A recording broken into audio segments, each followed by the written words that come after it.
السلام علیکم ورحمۃ اللہ وبرکاتہ۔ الحمدللہ الذی ابدل الافلاک والارضین والصلاۃ علی من کان نبیا وآدم بین الماء والطین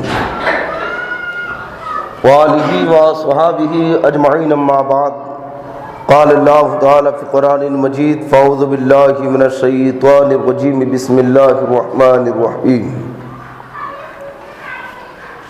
ان اللہ وملائکتہ یصلون علی النبی یا ایھا الذین آمنوا صلوا علیہ وسلموا تسلیما۔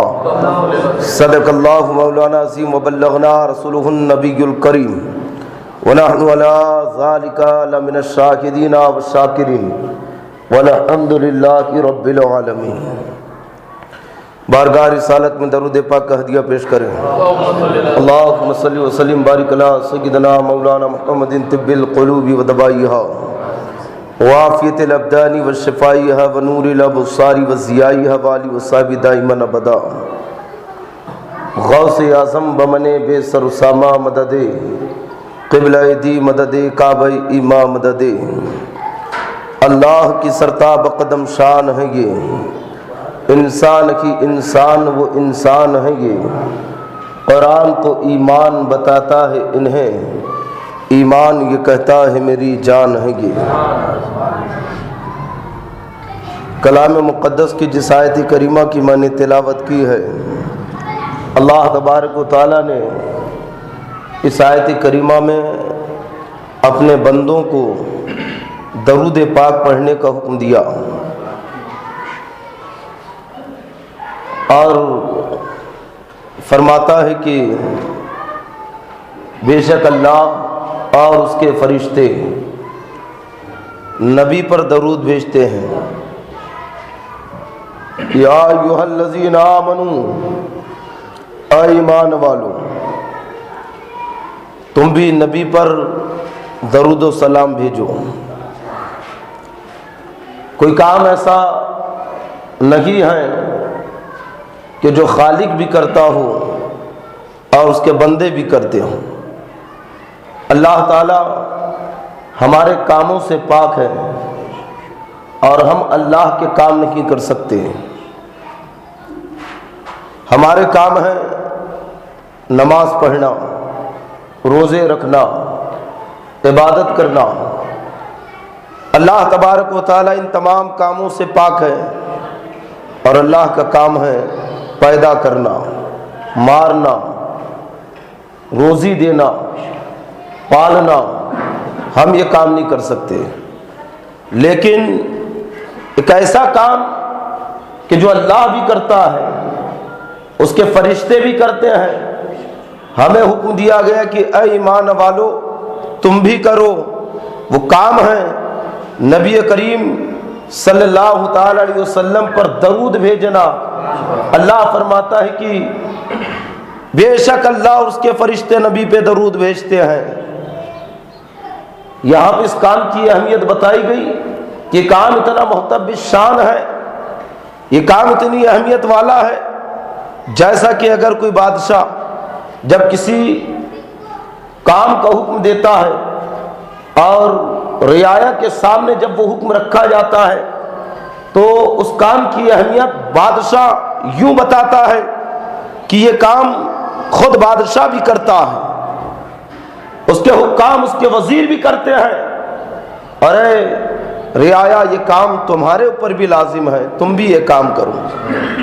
تو ویسی درود پاک کی اہمیت کو بتایا گیا کہ بے شک اللہ بھی درود پڑھتا ہے، اس کے فرشتے بھی نبی پر درود بھیجتے ہیں۔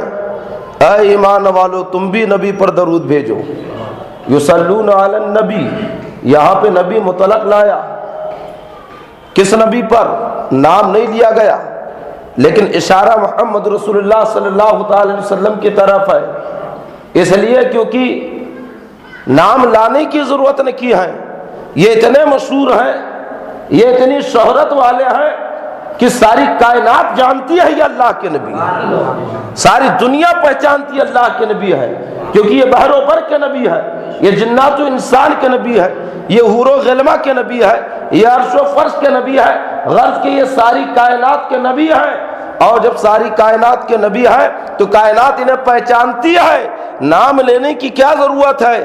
اللہ تبارک و تعالی نے فرمایا کہ نبی پر درود بھیجتے ہیں، ایسی شہرت والے ہیں کہ سب جانتے ہیں اللہ کے نبی ہیں۔ خود مصطفیٰ جان رحمت صلی اللہ علیہ وسلم فرماتے ہیں کہ اللہ تبارک و تعالی کی تمام مخلوق پہچانتی ہے کہ میں اللہ کا نبی ہوں، سوائے کچھ جناتوں کے اور کچھ انسانوں کے۔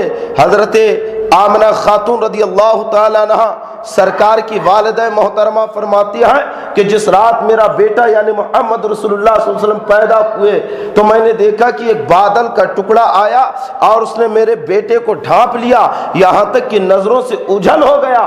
پھر میں نے ایک آواز سنی کہ اسے زمینوں کی سیر کرائی جائے، اسے سمندروں کی سیر کرائی جائے، اسے آسمانوں کی سیر کرائی جائے، تاکہ ساری دنیا پہچان لے کہ اللہ کا نبی ہے۔ اسی نبی پر درود پڑھنے کا اللہ حکم دے رہا ہے کہ بے شک اللہ اور اس کے فرشتے نبی پر درود بھیجتے ہیں۔ صلو، ہے نا، یہ عام ہے، مطلق ہے۔ صلو جمع کا صیغہ ہے، امر ہے۔ اے ایمان والو تم سب بھی نبی کے اوپر درود بھیجو۔ اللہ بھیج رہا ہے، فرشتے بھیج رکھے ہیں، مطلق ہے صلو، نبی پر درود بھیجو۔ یہ مطلق جب آ گیا، اچھا یہاں پہ ایک حدیث میں آپ کو سناؤں، بخاری شریف کی حدیث ہے۔ جب درود پاک کا حکم ہوا تو صحابہ کرام نے عرض کیا یا رسول اللہ ہم آپ پر کس طریقے سے درود بھیجیں، ہم آپ پر کیسے درود بھیجیں، ہم آپ پر کیسے درود پڑھیں؟ آپ کی شان تو عرفہ والا ہے، ہماری عقلوں سے بالا ہے، ہم آپ کی شان کا احاطہ نہیں کر سکتے، آپ کی عظمت ہمارے ذہنوں میں سما نہیں سکتی ہے، آپ کی حقیقت کو آپ کے رب کے سوا کوئی نہیں جانتا ہے، آپ کی حقیقت کو اللہ کے سوا یا رسول اللہ کوئی نہیں جانتا ہے۔ ہم کس طریقے سے آپ پر درود بھیج سکتے ہیں، ہم کس طریقے سے درود پڑھیں؟ تو اللہ کے نبی صلی اللہ تعالی علیہ وسلم نے خود فرمایا، بخاری شریف میں ہے، اللہم صلی علی سیدنا محمد، یعنی تم یوں کہو کہ یا اللہ، ہے نا، ہم تیرے نبی کی شان کا محق کہوں نہیں جان سکتے، ہم تیرے نبی کی عظمت کو پہچان نہیں سکتے، تو اے رب تو ہی اپنے نبی کے اوپر درود بھیج۔ یہاں سے عظمت مصطفیٰ کا پتہ چلتا ہے، شان مصطفیٰ کا عالم کیا ہے۔ اللہ فرماتا یا ایھا الذین آمنوا، اے ایمان والو، صلو علیہ، تم نبی کے اوپر درود بھیجو، نبی پہ صلاۃ السلام بھیجتے رکھو۔ اللہ فرما رہا ہے اے ایمان والو تم درود بھیجو۔ ایمان والے کہہ رہے ہیں اللہم صلی علی، اے اللہ تو درود بھیج۔ کیوں؟ بات کلیئر ہے، یہ اس ذات کی بات کی جا رہی ہے کہ جن کی عظمت کو جبریل تک نہیں جان سکتے، جن کے مقام کو اللہ کے سوا کوئی نہیں جان سکتا۔ ہمارا اور تمہارا کیا شمار ہے؟ ہماری اوقات رکھی کہ ان پر درود پڑھ سکے، ہماری حیثیت رکھی کہ ان کی بارگاہ میں ہم خراج عقیدت پیش کر سکے۔ یہ تو ان کا کرم ہے کہ ہمیں اپنے غلاموں میں شامل کر کر درود پاک پڑھنے کا سلیقہ بتا دیا ہے، خراج عقیدت پیش کرنے کا طریقہ انہوں نے بتا دیا، ورنہ ہمیں تو کچھ بھی نہیں آتا، ہم اس بارگاہ کا ادب نہیں جانتے۔ اس رب نے ہمیں اس بارگاہ کا ادب سکھایا کہ لا ترفعوا اصواتکم فوق صوت النبی، نبی کی آواز کے اوپر اپنی آواز کو بلند نہ کرو، ولا تجہروا له بالقول کجہر بعضکم بعضا، کہ تم نبی کو اس طریقے سے نہ پکارو جیسے آپس میں ایک دوسرے کو پکارتے ہو۔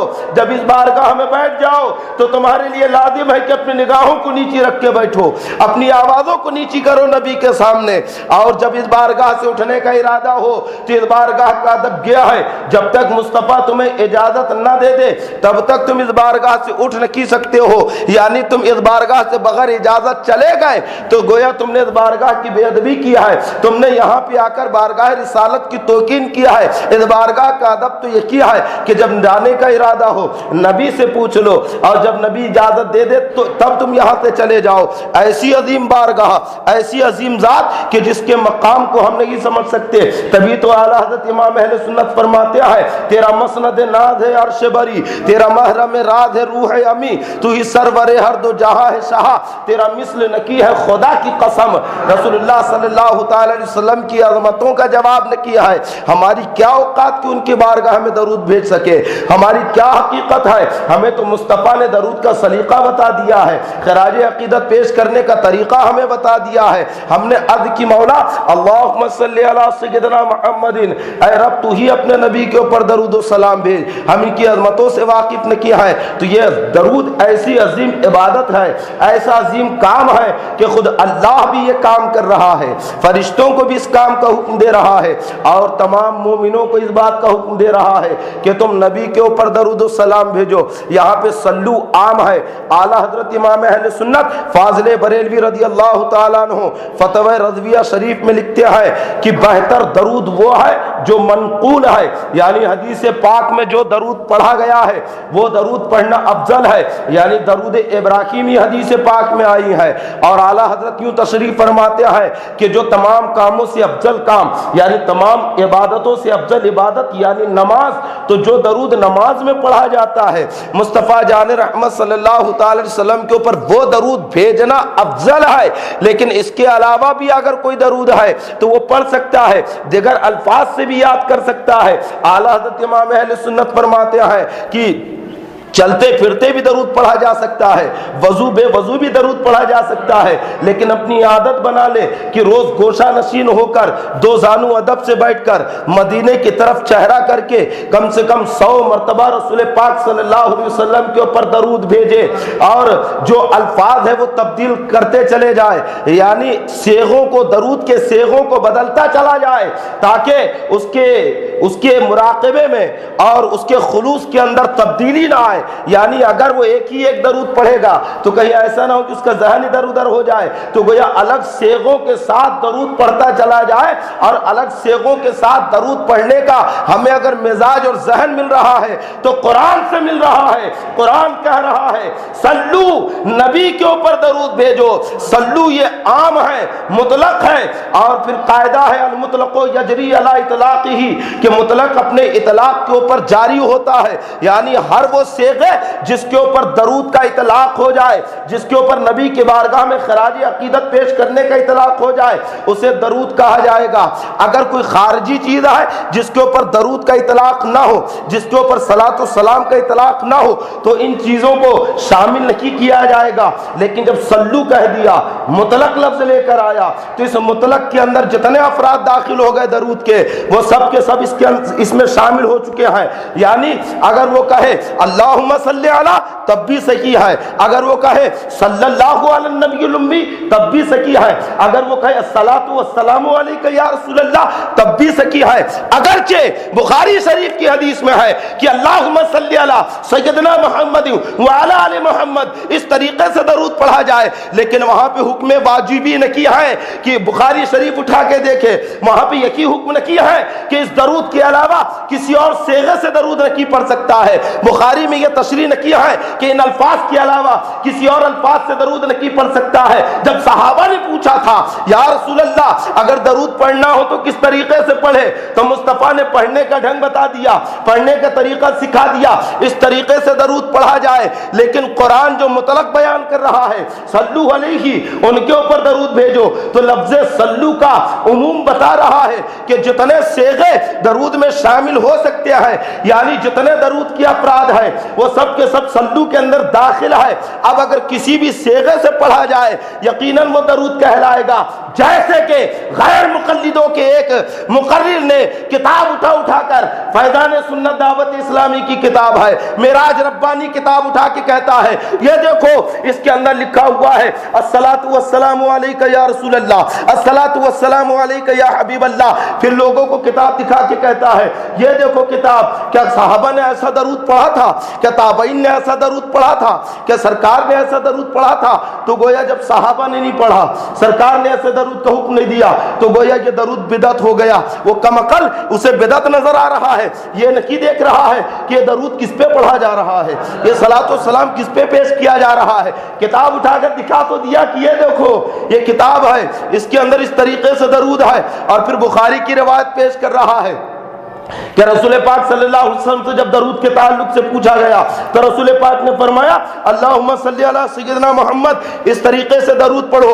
یقیناً بخاری میں انہی الفاظ کے ساتھ درود ہے، لیکن ذرا تم یہ تو بتا دو کہ رسول پاک نے اس درود کے علاوہ کسی اور درود سے منع بھی کیا ہے، ان صیغوں کے علاوہ، ان الفاظ کے علاوہ کسی اور الفاظ سے بھی درود بھیجنے سے منع کیا ہے؟ نہ کی، بلکہ یقیناً بخاری میں اس طریقے کی درود ہے۔ لیکن ابھی ہم قرآن کی بات کر رکھے ہیں، قرآن میں اللہ نے کہا صلو علیہ کی، نبی کے اوپر درود بھیجو، اور صلو یہ لفظ عام ہے، جتنے افراد درود کے اس کے اندر شامل ہو گئے، ہم نے کہا جب درود کے سارے افراد شامل ہو گئے تو اللہم صلی علی یہ بھی نبی کے اوپر درود ہے، صلی اللہ علی النبی یہ بھی نبی کے اوپر درود ہے، الصلاۃ والسلام علیک یا رسول اللہ یہ بھی نبی کے اوپر درود ہے۔ اگرچہ ان الفاظ کے ساتھ صحابہ کرام نے نکی کہا ہے، لیکن عمومیت میں یہ بھی شامل ہو گئے۔ ذرا مجھے یہ بتاؤ، معراج ربانی خود ہندوستان کا رہنے والا ہے، اگر وہ کسی سے درود پڑھائے گا تو کیا کہے گا؟ یہی تو کہے گا کہ بھائیو رسول پاک پہ درود بھیجو، بھائیو رسول پاک صلی اللہ علیہ وسلم کے اوپر درود و سلام بھیجو، یہی تو کہے گا۔ اب میں اس معراج ربانی سے پوچھتا ہوں کہ بتا اس طریقے سے درود کیا اللہ نے پڑھوایا ہے؟ اس طریقے سے درود کے صحابہ نے پڑھوایا ہے؟ اس طریقے سے درود کیا خود رسول پاک نے پڑھوایا ہے؟ ارے اللہ تو کہہ رہا ہے صلو علیہ وسلموا تسلیما، نبی کے اوپر درود و سلام بھیجو۔ صحابہ کرام عربی زبان کے اندر کہہ رکھے ہیں کہ صلو علی الحبیب، نبی کے اوپر درود پاک بھیجو۔ رسول پاک فرما رکھے ہیں میرے اوپر درود پاک بھیجو۔ جس الفاظ سے تو درود پڑھا رہا ہے یہ الفاظ کس کے ہیں؟ نہ خدا نے قرآن میں یہ اردو کا لفظ استعمال کیا ہے، نہ صحابہ نے ان اردو کے الفاظ کو استعمال کیا ہے، نہ اور کسی نے یہ الفاظ استعمال کیا ہے۔ اگر صرف لفظوں تک محدود رہ جائے گا تو تیری زندگی دو بھر ہو جائے گی۔ ارے اللہ نے فرمایا کلو واشربو، کھاؤ اور پیو، مطلق لفظ ہے۔ اگر تمہارے ہاں مہمان آ جائے تو تم اپنے مہمان سے ایسے ہی کہتے ہو کلو واشربو، کھاؤ اور پیو، بلکہ اپنے مہمان سے کیا کہتے ہو کہ آئیے کھانا کھائیے، آئیے پانی پیجئے۔ یہ الفاظ کہاں سے آ گئے؟ ارے اللہ تو قرآن میں کہہ رہا ہے کہ کھاؤ اور پیو۔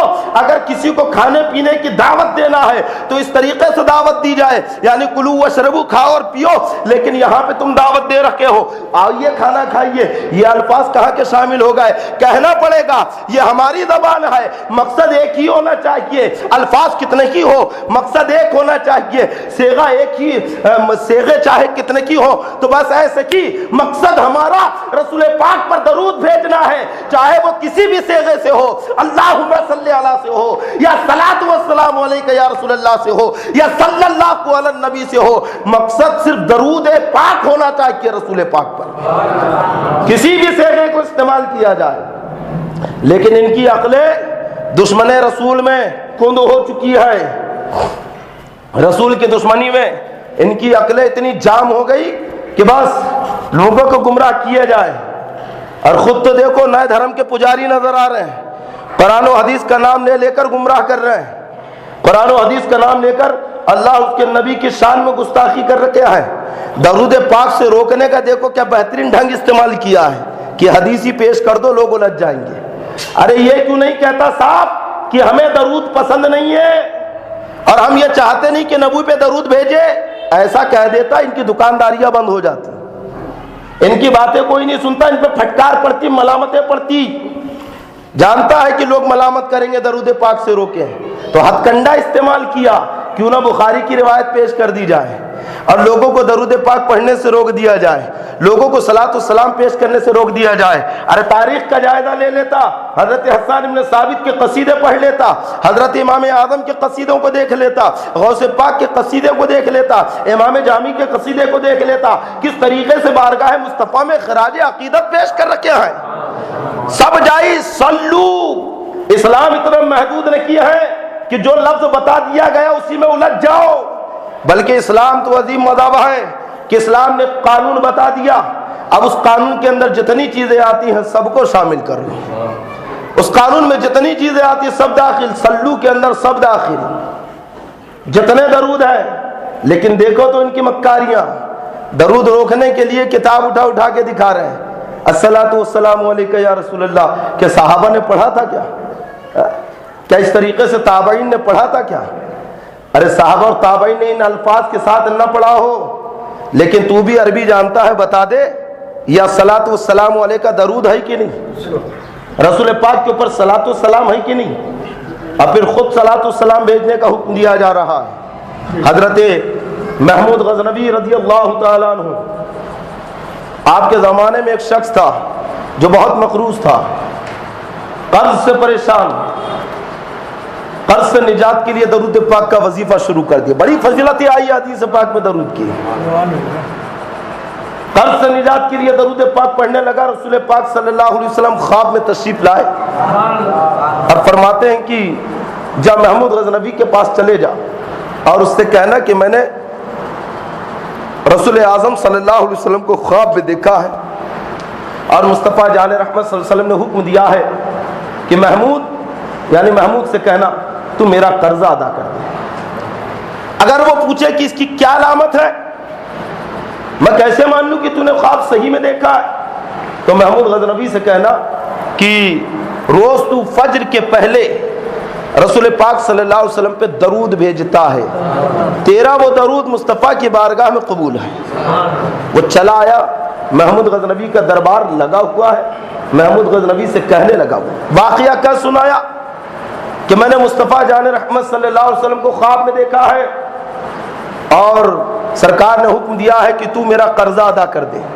جب محمود نے سوال کیا تو بتا دیا کہ تو روز فجر کے پہلے درود بھیجتا ہے، سرکار نے خوشخبری دی ہے کہ وہ درود تیرا قبول ہوتا ہے. جیسی محمود غزنوی نے یہ سنا تو کھڑا ہو گیا، کہتا بخدا اس عمل کے بارے میں تو میرے سوا کوئی نہیں جانتا، میرے آقا نے یقیناً تجھے بشارت دیا ہے. قریب آیا، آنکھوں کو چوم لیا کہ ان آنکھوں نے مصطفیٰ کا دیدار کیا. پھر اپنے خزانچی سے کہا کہ اس کا قرضہ دے دیا جائے، جتنا قرضہ. خزانچی نے حالات پوچھے کہ کیا وجہ ہے، کیوں قرضہ دیا جا رہا ہے، تو محمود غزنوی نے کہا کہ رسول پاک صلی اللہ علیہ وسلم نے حکم دیا ہے، پورا واقعہ بیان کر دیا. تو خزانچی کہتا ہے کہ اس کا قرضہ تو میں ادا کروں گا. جب شہر قاضی کو یہ بات معلوم ہوئی تو شہر قاضی نے کہا کہ قرضہ میں ادا کروں گا. اور جب قرض خواہوں کو معلوم ہوا جن کا قرضہ تھا اس کے اوپر، تو ان لوگوں نے کہا کہ ہم نے قرضہ معاف کیا. یعنی درود پاک کی برکت اور عظمت کہ قرضہ معاف ہو گیا اور اتنی جگہوں سے اسے مال مل گیا. ایک واقعہ اور، حضرت سفیان ثوری رحمۃ اللہ علیہ، حضرت سفیان ثوری رحمۃ اللہ علیہ یہ بڑے پائے کے بزرگ ہیں، حضرت امام اعظم ابو حنیفہ رضی اللہ تعالیٰ عنہ کے دور کے ہیں. آپ فرماتے ہیں کہ ایک مرتبہ میں حج کے لیے گیا تو میں نے دیکھا کہ ایک شخص ہے جو ہر مقام پہ درود پڑھ رہا ہے. مینا میں ہے تو درود، مزدلفہ میں ہے تو درود، صحیح کر رہا تو درود. میں نے اس سے وجہ پوچھی کہ یہ درود کیوں پڑھ رہا ہے، تو اس نے اپنا واقعہ کہہ سنایا کہ میں اپنے باپ کے ساتھ سفر کر رہا تھا، تو دوران سفر میرے باپ کا انتقال ہو گیا. میں بڑا پریشان حال ہوا، کوئی مونس اور غمخوار نہیں، سفر کا عالم ہے. اور پھر اس کے اوپر میں مصیبت بالائے مصیبت یہ آ پڑی کہ میرے باپ مرنے کے بعد کالا پڑ گیا، اس کا چہرہ کالا ہو گیا، اس کے گناہوں کی شامت. میں نے کپڑا اس کے اوپر ڈھانک دیا. اب میں رو رہا ہوں، تنہا ہوں، بیابان ہے، جنگل ہے، کروں تو کیا کروں. اچانک نیند لگ گئی. کیا خواب دیکھتا ہوں کہ مصطفیٰ جان رحمت صلی اللہ تعالی علیہ وسلم تشریف لائے. رسول پاک صلی اللہ تعالی علیہ وسلم نے میرے باپ کے چہرے کے اوپر ہاتھ پھیرا، اس کا چہرہ صحیح اور سلامت ہو گیا. میں نے دامن مصطفیٰ کو تھام لیا، عرض کیا یا رسول اللہ آخر یہ کس وجہ سے آپ نے میرے باپ کے اوپر کرم کیا. رسول پاک فرماتے ہیں کہ اس کے گناہوں کی وجہ سے اس کی یہ حالت ہو گئی تھی، لیکن یہ مجھ پر درود پاک پڑھا کرتا تھا، مجھ پہ درود بھیجتا تھا، تو بس اسی درود پاک کی برکت کی وجہ سے میں نے اس کے چہرے کو روشن کر دیا ہے۔ حضرت سفیان ثوری رحمۃ اللہ علیہ نے جب یہ واقعہ سنا تو اپنے شاگردوں سے کہا کہ اس واقعے کو نقل کرو اور ہمارے حوالے سے اس واقعے کو روایت کرو۔ کہ سفیان ثوری رحمۃ اللہ علیہ یہ واقعہ ذکر فرماتے ہیں، تو حضرت سفیان ثوری رحمۃ اللہ علیہ نے اپنے اس واقعے کو نقل کروایا اور آپ کے حوالے سے یہ واقعہ آج تک روایت کیا جا رہا ہے، اور اس طریقے کے بے شمار واقعات ہیں۔ حضرت شیخ سعدی رحمۃ اللہ علیہ بارگاہ مصطفیٰ میں خراج عقیدت پیش کرتے ہیں، قلم اٹھا کے لکھتے ہیں: بلغ العلا بکمالہ، کشف الدجی بجمالہ، حسنت جمیع خصالہ۔ یہ 3 مصرے تو لکھ دیے، لیکن چوتھا مصرع نہیں آ رہا ہے۔ پریشان حال ہے، لکھوں تو کیا لکھوں، بیان کروں تو کیا کروں۔ کئی روز گزر گئے لیکن ذہن اس تعلق سے کام نہیں کر رہا ہے کہ چوتھا مصرع کیا ہونا چاہیے۔ ایک مرتبہ رات میں سو رہے تھے، قسمت جاگ اٹھی، ان کے شہر سے مدینے کا تعلق بلا کسی واسطے کے ہو گیا۔ رسول پاک صلی اللہ تعالی وسلم تشریف لا رکھے ہیں۔ اچھا، سرکار کا آنا بھی یوں ہی روا روی کا نہیں ہوتا ہے، بہت سے ایسے واقعات ہیں جب سرکار خواب میں تشریف لاتے ہیں تو گویا حقیقی معنوں میں تشریف لاتے ہیں، کیونکہ مصطفیٰ جان رحمت کے آنے کی علامتیں بھی موجود ہوتی ہیں۔ حضرت شیخ سعدی رحمۃ اللہ علیہ خواب میں ہیں، سرکار کا دیدار کر رکھے ہیں۔ اللہ کے نبی صلی اللہ علیہ وسلم فرماتے ہیں کہ اے سعدی لکھ دے صلو علیہ وآلہ، ہے نا، صلی اللہ علیہ وسلم، یعنی ان پر درود ہو اور ان کی آل پر درود ہو۔ سرکار نے خواب میں آ کر شیخ سعدی رحمۃ اللہ علیہ کو چوتھا مصرع بتایا، اور مصرع بھی کیسا کہ نبی پہ درود بھیجتے رہو، کامیابیاں ملتی رہیں گی۔ نبی پہ درود پڑھو، ان کی آل پہ درود پڑھو۔ تو گویا نبی خواب میں آ کر بشارتیں دے رکھے ہیں، درود پاک پڑھنے کا حکم دے رکھے ہیں۔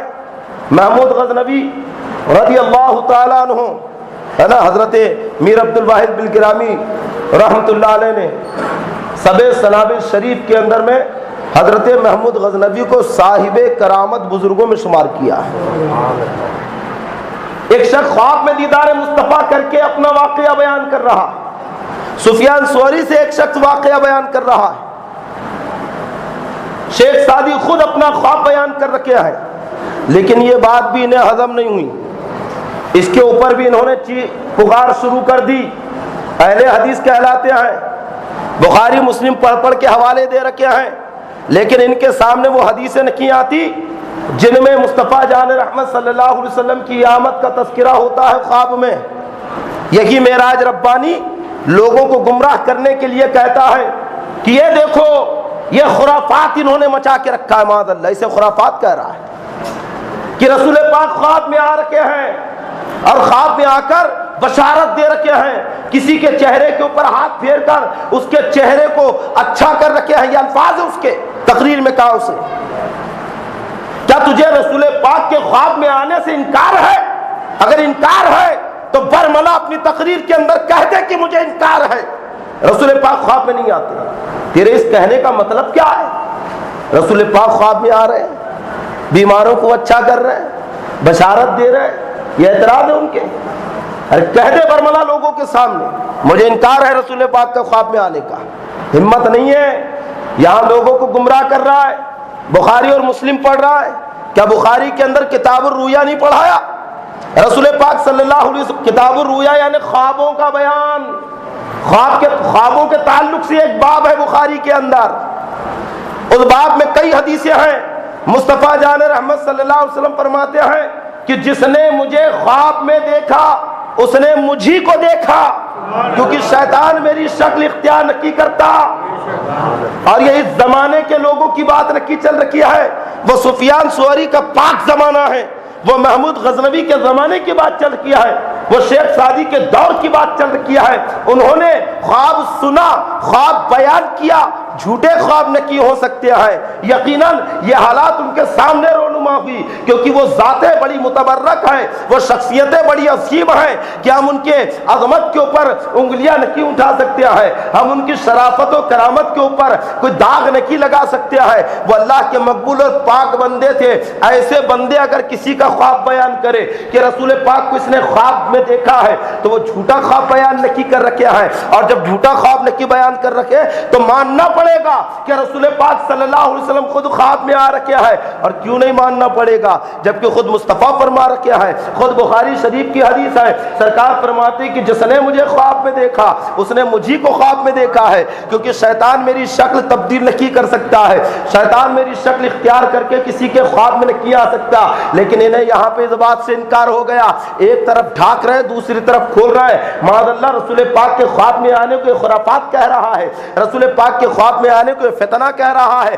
اگر یہ کوئی خواب دیکھ لے دھوکے سے، اور اگر بھلے ہی کہیں اور کا دیکھا ہو، لیکن اگر اسے یہ محسوس ہو جائے کہ وہ کعبے کا طواف کر رہا ہے یا حرم میں داخل ہو رہا ہے، تو صبح چہک چہک کے لوگوں سے بتائے گا، ارے رات تو میں خواب میں حرم میں داخل ہوا تھا، رات میں نے خواب میں کعبے کا طواف کیا ہے، صفا مروہ کی صحیح کیا ہے۔ دھوکے سے کبھی اگر دیکھ ہی لے اس طریقے کے خواب تو چیخ چیخ کے تقریروں میں بیان کرنا شروع کر دیں گے کہ ہم نے یہ خواب دیکھا، وہ خواب دیکھا۔ ارے کمقلو، تمہارے خوابوں کی اتنی اہمیت کہ تم چیخ چیخ کے تقریروں میں بیان کرو؟ وہ تو اس زمانے کے بزرگوں کی باتیں ہیں کہ انہوں نے جھوٹے خواب بیان کیے ہوں گے۔ یقیناً انہوں نے رسول پاک صلی اللہ علیہ وسلم کو خواب میں دیکھا ہے، رسول پاک صلی اللہ علیہ وسلم کو اللہ نے اختیار عطا فرمایا ہے، سرکار خواب میں بھی آ سکتے ہیں اور سرکار ظاہری حالت میں بھی آ سکتے ہیں۔ اللہ کے نبی حاضر و ناظر ہے، انا ارسلنا کا شاہدا و مبشرا و نذیرا۔ رسول پاک صلی اللہ علیہ وسلم کے لیے ساری کائنات بنائی گئی ہے، جہاں پہ جیسا چاہے مصطفیٰ جان رحمت صلی اللہ علیہ وسلم تصرف فرما سکتے ہیں۔ خود فرماتے وہ انی قد اوتیت مفاتیح خزائن الارض، کہ زمین کے خزانوں کی چابیاں مجھے دے دی گئی ہے۔ تو گویا رسول پاک خواب میں آتے ہیں اور مصطفیٰ جان رحمت صلی اللہ علیہ وسلم خواب میں بشارت دیتے ہیں۔ اگر تجھے مصطفیٰ جان رحمت کے خواب میں آ کر بشارت دینے کا انکار ہے تو لکھ کر بھی دے اور تقریر میں چیخ چیخ کے اعلان بھی کر، اور پھر دوسری طرف سے بخاری اٹھا کے دکھا بھی دے کہ میں نے اس حدیث کی مخالفت کی ہے، میں نے کتاب الرؤیا کی مخالفت کی ہے نا۔ یعنی پل میں تولا پل میں ماشا، کبھی قوم سے کچھ خطاب کبھی قوم سے کچھ خطاب، الگ ہی مذہب بنا کے رکھا ہے، لوگوں کو قرآن و حدیث کے نام پہ گمراہ کیا جا رہا ہے۔ ارے مصطفیٰ جان رحمت صلی اللہ علیہ وسلم، ہم درود کیوں بھیجتے ہیں؟ اللہ نے درود پڑھنے کا حکم کیوں دیا ہمیں؟ یہاں پر بزرگان دین ایک نقطہ پیش کرتے ہیں، جب کوئی آدمی کسی کے ہاں جاتا ہے، درود حقیقت میں یہ شکر ہے، جب کوئی آدمی کسی کے گھر میں جاتا ہے اور اس کے ہاں وہ مہمان بن کے گیا، صاحب خانہ نے اس کی خدمت کی، جب یہ واپس ہوتا ہے تو صاحب خانہ کو دعا دیتا ہے۔ یہ دعا کا مطلب ہوتا ہے شکر، جزاک اللہ، اللہ تجھے بدلہ دی۔ کوئی یہ اس کا شکریہ ادا کرتا ہے، کسی نے اگر ہماری خدمت کی اور اس کے لیے دعا کر دینا، یہی اس کے لیے شکریہ بھی ہے۔ اور یہ بہترین طریقہ ہے شکریہ کا کہ صاحب خانہ کے لیے دعا کر دی جائے۔ تبھی تو اللہ کے نبی فرماتے کہ اگر تم کسی کے یہاں کچھ کھاؤ اور پیو تو یوں کہو کہ اللہم اطعم من اطعمنی، اے اللہ تو اسے کھلا جس نے مجھے کھلایا، واسقی من سقانی، تو اسے پلا جس نے مجھے پلایا ہے۔ اس طریقے سے تم دعا دیتے ہوئے اس کے گھر سے نکلو، کیونکہ اس کا ایک طرح کا احسان تمہارے اوپر ہے۔ اور صرف کھانے پینے کی تخصیص نہ کی، اگر کوئی تمہارے ساتھ کوئی بھلائی کرے، کوئی تمہارے ساتھ کسی بھی طرح کا احسان کر دے تو تم اس کے لیے دعا کرو۔ تمہارا یہ دعا کرنا اس کا شکریہ بھی ہے اور اس کے لیے برکتوں کا موجب بھی ہے، اور چونکہ تم نے دعا کی تو تم بھی ثواب کے مستحق ہو گئے، کیونکہ اللہ کو یہ طریقہ پسند ہے۔ تو ایک آدمی اگر کوئی احسان کرے تو اسے اتنی دعائیں دینے کا حکم، اور مصطفیٰ جان رحمت صلی اللہ علیہ وسلم کے تو بے شمار احسانات ہیں، اتنے احسان کی زندگی بھر اگر گنتے رہے تو احسان کم نہ ہو۔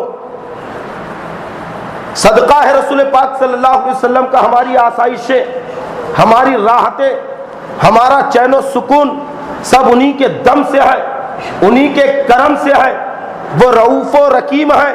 قرآن میں دیکھو، ہے نا؟ اچھا کیسے احسان ہے کوئی پوچھ ہی لے تو زمین کے اوپر سکون سے چل رہا ہے، سکون سے کھا رہا ہے، سکون سے پی رہا ہے۔ یہ احسان ہے مصطفیٰ جان رحمت صلی اللہ علیہ وسلم۔ کیوں احسان ہے؟ کیونکہ آج ہم زمین کے اوپر گناہ بھی کرتے ہیں۔ قرآن اٹھا کے دیکھو آپ، قوم عاد کا کیا حال ہوا تھا، قوم سمود کا کیا حال ہوا تھا۔ نبیوں کی توہین کی تھی، اللہ کی نافرمانی کی تھی، زنا کے دلدادہ ہو چکے تھے، لواطت میں مبتلا تھے، شراب نوشی کے عادی تھے، غرض کے دنیا بھر کے فسق و فجور میں مبتلا ہے۔ جب اللہ تبارک و تعالیٰ نے اس کی پکڑ، ان لوگوں کی پکڑ کی اور کی، اِنَّا بَطْشَ رَبِّكَ لَشَدِيدٌ، اللہ فرماتا تیرے رب کی پکڑ بہت سخت ہے۔ جب اللہ تبارک و تعالیٰ نے ان کی پکڑ کیا ہے تو کسی کے اوپر آندھی بھیج رہا ہے، کسی کے اوپر پتھروں کی بارش ہو رکھی ہے، کسی کے اوپر انگار کی بارش ہو رکھی ہے، کسی کو سیلاب سے ڈبو دیا گیا، کسی کو زلزلوں سے ہلاک کر دیا گیا۔ قرآن اٹھا کے دیکھو، تشریحات قرآن کے اندر موجود ہے کہ جب پچھلی قوموں نے نافرمانی کی، نبیوں کو ان بستیوں سے باہر جانے کا حکم دیا گیا کہ آپ کا کام ختم ہو چکا، آپ چلے جاؤ یہاں سے۔ نبی اپنے ماننے والوں کے ساتھ اس بستی سے نکل گئے، ان بستیوں سے کوچ کر گئے۔ جتنے اہل ایمان تھے جب بستیوں سے نکل گئے، اللہ نے بستیوں کو تباہ کر دیا، اللہ نے بستیوں کو ہلاک کر دیا۔ قرآن کے اندر موجود ہے کئی واقعے، ایک دو واقعے بھی نہیں، بے شمار، اور کئی جگہ تو ایک ہی واقعہ کئی طریقے سے پیش کیا گیا ہے کہ ہم نے ان کی ایسی گرفت کی، ہم نے انہیں ایسی پکڑ کی، ہم نے ان کے اوپر ایسا عذاب نازل کیا۔ لیکن آج وہی گناہ ہمارے اندر بھی موجود ہے۔ آج شراب پی جا رہی ہے، جوا کھیلا جا رہا ہے، زنا کیا جا رہا ہے، سود کھایا جا رہا ہے، آج وہ برائیاں موجود ہیں۔ لیکن آسمان سے انگار کیوں نہ کی برس رکھی ہے، آسمان سے بجلیاں کیوں نہ کی گر رکھی ہے، زمین زلزلوں سے ہلاک کیوں نہ کی جا رکھی ہے، سیلاب سے لوگ تباہ کیوں نہیں کیے جا رکھے ہیں؟ اس لیے کیونکہ اللہ خود قرآن میں فرماتا ہے کہ وما کان اللہ لیعذبہم وانت فیہم، کہ اے نبی اللہ اس قوم کو عذاب نہ کی دے گا کیونکہ آپ اس زمین کے اوپر آرام کر رکھے ہیں، آپ اس قوم میں تشریف فرما ہے۔ تو گویا مصطفیٰ کی وجہ سے عذاب روک دیا گیا، مصطفیٰ کی وجہ سے بلاؤں کو روک دیا گیا۔ تو کہو یہ احسان نہ کیے مصطفیٰ کا ہم پر، یہ مصطفیٰ جان رحمت صلی اللہ علیہ وسلم کا کرم نہ کیے ہم پر، اور میں نے ادھر ادھر کی کوئی بات نہ کیا ہے نا، اور کسی ایسے ویسے مولانا کی بات نہیں کی۔ یہ تو لوگ کہہ رہے ہیں کہ جیسا کہ لوگوں کے الزام ہے، سنی لوگ تو ادھر ادھر کی روایتیں بیان کرتے ہیں۔ ارے جو سب کا مولانا ہے، سب سے بڑا مولانا ہے، اس کی کتاب سے بیان کیا۔ ارے اللہ سب سے بڑا مولانا ہے کہ نہیں؟ واعف عنا واغفر لنا، ہمیں معاف کر دے، ہماری مغفرت کر دے، ورحمنا، ہم پر رحم کر دے۔ کیوں؟ انت مولانا، کیونکہ تو ہمارا مولا ہے، تو ہمارا خدا ہے۔ مولانا قرآن میں آیا کہ نہیں؟ تو اس کی کتاب میں نے پڑھی ہے۔ اللہ خود قرآن میں فرما رہا ہے ما کان اللہ لیعذبہم، اللہ کی شان یہ نہ کی کہ ان پر عذاب دے۔ کیوں؟ انت فیہم، اے مصطفیٰ آپ ان میں موجود ہیں۔ تو جب تک نبی زمین پر ہے عام عذاب نہ کیا سکتا، تو گویا عام عذاب سے یہ زمین محفوظ ہے مصطفیٰ کی وجہ سے۔ کہو احسان ہوا کہ نہیں؟ تو اسی احسان کے بدلے میں ہم نبی پر درود بھیجتے ہیں، ہم نبی پہ صلاۃ والسلام بھیجتے ہیں، اور کیوں نہ بھیجیں؟ کیونکہ انہی کے صدقے سے کھا رکھے، انہی کے صدقے سے پی رہے ہیں۔ تبھی تو اعلیٰ حضرت امام اہل سنت فرماتے ہیں آسماں خان زمین خان زمانہ مہمان۔ خان سمجھے کہ نہیں؟ دسترخوان، دستر تو سب سمجھتے ہے نا، یہاں پہ دستر پوشیدہ خان، آسمان بھی خان اور زمین بھی خان اور پورا زمانہ مہمان، ہے نا، چاہے انسان ہو یا جنات ہو۔ اعلیٰ حضرت فرماتے ہیں سبھی تو ان کے مہمان ہیں، اور مہمان ہی تو صاحب خانہ کو دعا دیتا ہے، نہیں دیتا؟ اور میں نے ابھی تشریح کی کہ نہیں کہ اگر کوئی کسی کا مہمان بن کے جائے اور اگر اس کے کھا پی کے باہر نکلے تو حکم یہ ہے کہ دعا کرے اس کے لیے، یہ دعا اس کا شکریہ ہے۔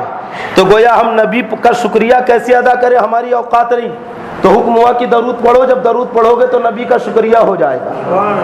جب درود پڑھو گے تو نبی نے جو احسان کیا تم پر اس کا بدلہ یعنی درود کی شکل میں ہو جائے گا، کیونکہ سارا زمانہ ان کا مہمان ہے۔ آسماں خان، زمین خان، زمانہ مہمان، صاحب خانہ لقب کس کا ہے؟ تیرا تیرا۔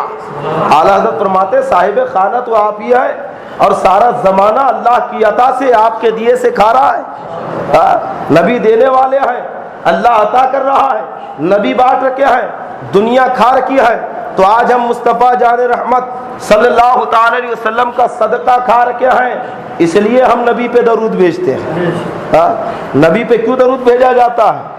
کیونکہ رسول پاک صلی اللہ علیہ وسلم کا ہم پر احسان ہے، ہم رسول پاک صلی اللہ تعالی وسلم کے کرم سے اس زمین کے اوپر جی رکھے ہیں، ورنہ ہمارے گناہوں نے تو ہلاک کر دیا تھا، ہماری خطاؤں نے تو ہمیں تباہ کر دیا تھا، ہمارے جرموں نے تو ہمیں عذاب کا مستحق بنا دیا، لیکن مصطفیٰ جان رحمت صلی اللہ تعالی علیہ وسلم کے کرم نے بچا لیا۔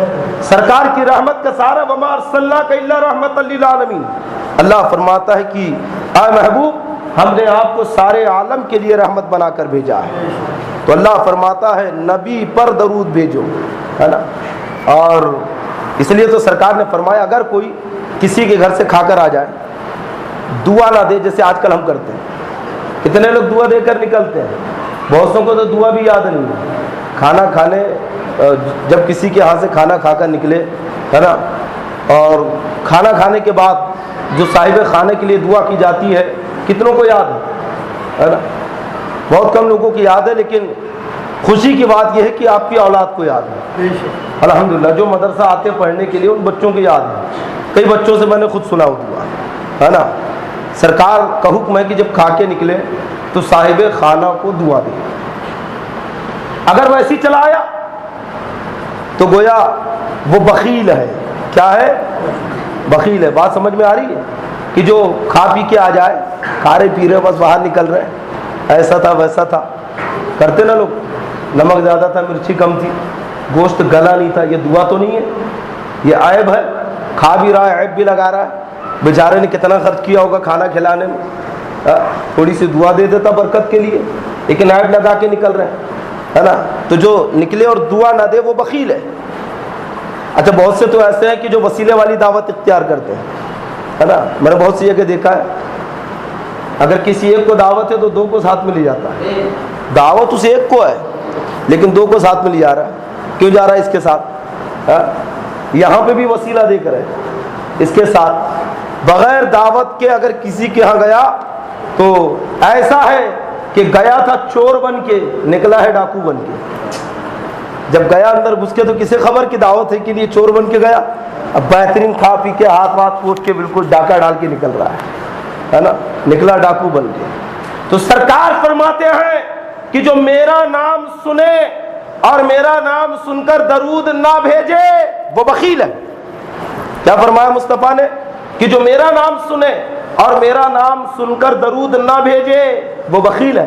اس لیے علماء فرماتے ہیں کہ جب بھی مصطفیٰ جان رحمت صلی اللہ علیہ وسلم کا نام آئے تو رسول پاک صلی اللہ علیہ وسلم پہ درود بھیجے، یعنی صلی اللہ علیہ وسلم اتنا کا، اس میں اختلاف ہے۔ بعض علماء ایک قول تو یہ ہے کہ جس مجلس میں جیسے ابھی یہاں پہ پون گھنٹی کی تقریر ہوئی، جتنی بار سرکار کا نام آئے اتنی بار درود پڑھنا واجب۔ دوسرا قول یہ ہے کہ ایک مجلس میں یعنی کہ پون گھنٹے کی تقریر میں بس ایک بار درود پڑھ لینا واجب ہے، باقی پڑھے تو افضل ہے نا۔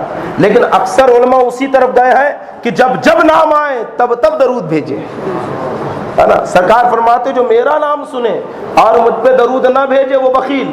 اور درود پڑھنے میں شارٹ استعمال نہ کرے، یعنی لکھنے میں صلی اللہ تعالی علیہ وسلم کا یہ بھی درود ہے نا، لیکن لکھنے میں اگر سرکار کا نام لکھا محمد یا احمد اب بازو میں سواد لکھ دیا، سخت مجرم ہے، سخت گناہگار کہ اس نے سرکار کے نام کی تحقیر کی۔ اعلیٰ حضرت امام اہل سنت نے فتویٰ رضویہ میں لکھا ہے کہ فتویٰ تاتار خانیہ میں ہے کہ اگر کوئی نام لکھ کر صرف سواد لکھ دے تو اس نے گویا سرکار دو عالم صلی اللہ تعالی وسلم کی شان میں تخفیف کی، یعنی سرکار کی شان میں کمی کر دی۔